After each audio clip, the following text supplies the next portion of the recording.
What's up, y'all? This is actually the widest highway in the world at a certain point. I-10. This isn't the widest part, but it's looking busy compared to the way it used to look a few weeks ago, like a month ago. But just a long, boring car ride on a drug run to Mexico, and that was a really interesting discussion with Kyle last night. I didn't get everything out of it when I was doing it because it was my first time streaming. And it's harder than I thought it was. Because it's like you gotta sort of engage the chat.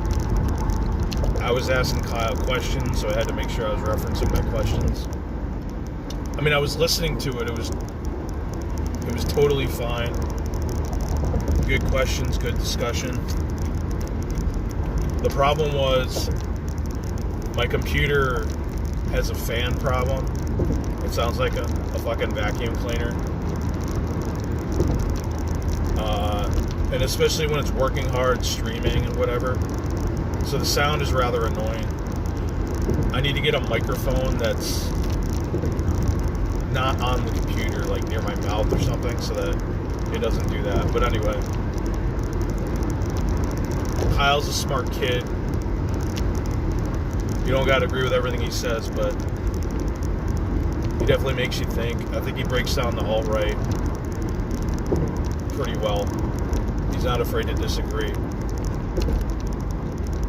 I wanted to ask him about the Weinsteins. Brett Weinstein and I forget the name of the other one. Brett was the guy that was at that crazy university in Washington,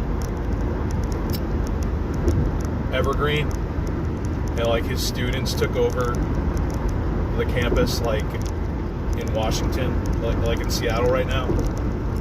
Man, I'm afraid to go to Washington. It seems like a bunch of psychos, like Seattle area, Portland area.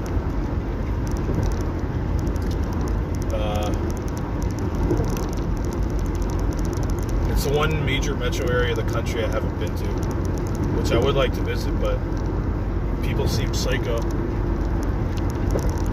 Oh, I see some construction going on. That's a good sign. Brett Weinstein and his brother, goddammit, Adam Weinstein, I forget his name. They've both been on Joe Rogan's show. What I find interesting is they're both sort of progressives, but they're sort of dissident progressives. So they do a good job breaking down this madness that we see on the left, because they know it from the inside. We're from the dissident right, and they're from the dissident left, I guess you could say.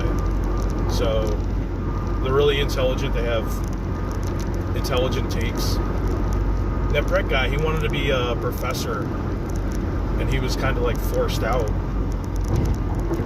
So now he's talking about his experience through his radio station. You know, there's so much good material, it's just impossible to listen to it all. I also had a misstatement last night. I said that there were some Nazi sympathizing Republicans, but what I meant to say is they're not in Congress. They ran for congressional seats.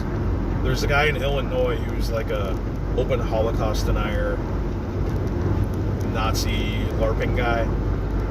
And then there's Pat Little. Obviously he's not in Congress, but he was trying to run for the Senate seat in that publicity bid. And he, as far as I know, he ran as a Republican. But it doesn't really matter what he's LARPing as a Republican or a Democrat. What else?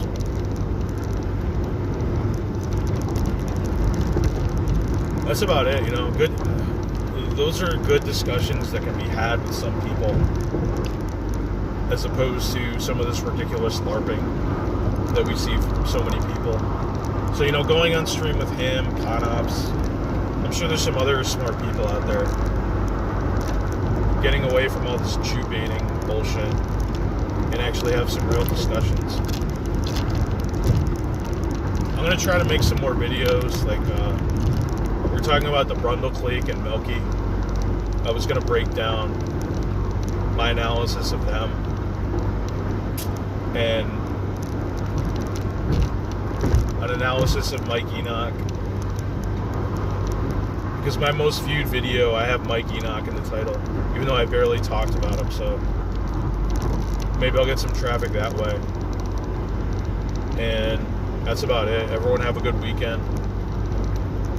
Stay safe, don't get looted.